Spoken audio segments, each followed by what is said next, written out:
I'd like to share a short personal story about what happened to me on Yom Ha'atzmaot last year. It was 5 a.m.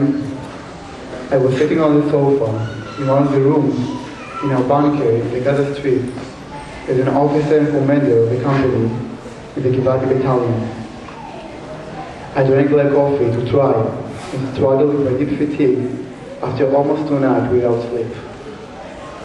I was watching one of the playoff games of the LA Lakers against the Boston Celtics.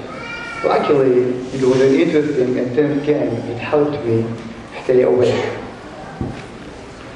I was in the state of preparedness through dawn because that's an hour when we usually try to stay awake and alert, an hour often chosen for surprise attacks, in part because soldiers are known to be tired in the wee hours.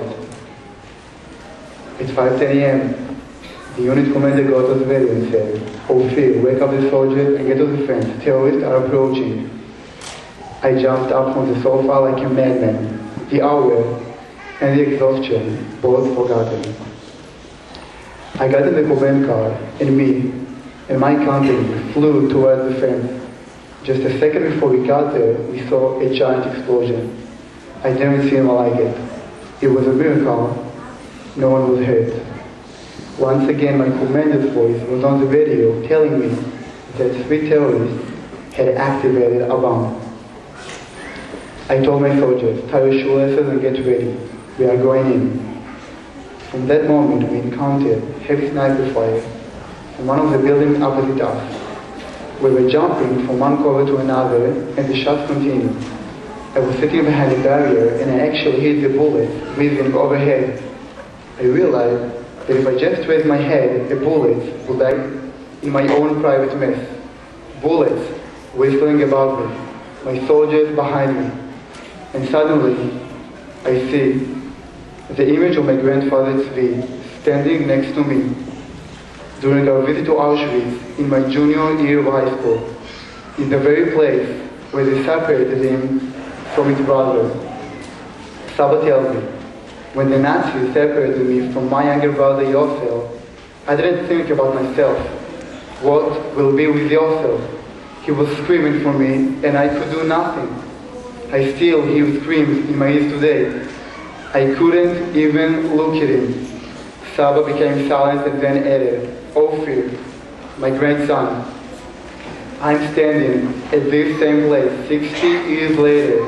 I turn my head this time and I see you standing opposite me, an Israeli Jew, educated and free, who wants to be an officer in the Israeli army, the Jewish army. To see you here today, next to me, is my only consolation for those indescribable moments in this terrible place." I made the call to my Chayalim. We got up, we charged the terrorists, we killed them all.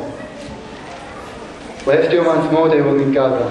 On that day, I felt that I was serving for the independence of my country, defending its citizens. This Yom Ha'atzmaot, I'm here with you. After a year in this community, I realized that I not only serve for the independence of my country, defending its citizens, but the independence of Jewish people everywhere, whose self-determination and liberty are completely interdependent.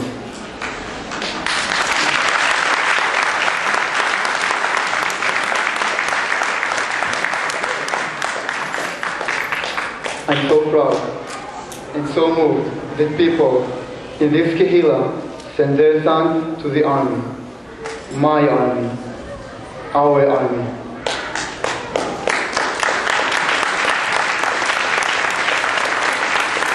And this army defends the independence of all of us. How did I get so lucky to land here?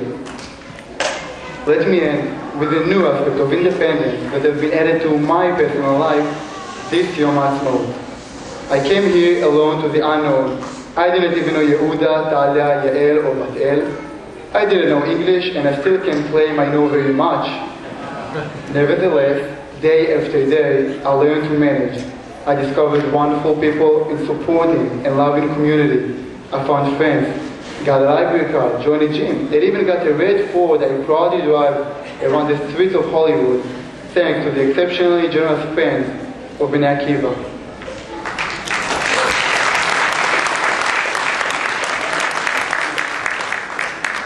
I found young kids ready to do their part for Bnei Akiva, for Tzionut, for Klal Israel, without any personal rewards other than Ahavat Israel. I'm proud to be with my Hollywood community on this Yom Ha'atzmaut. Thank you.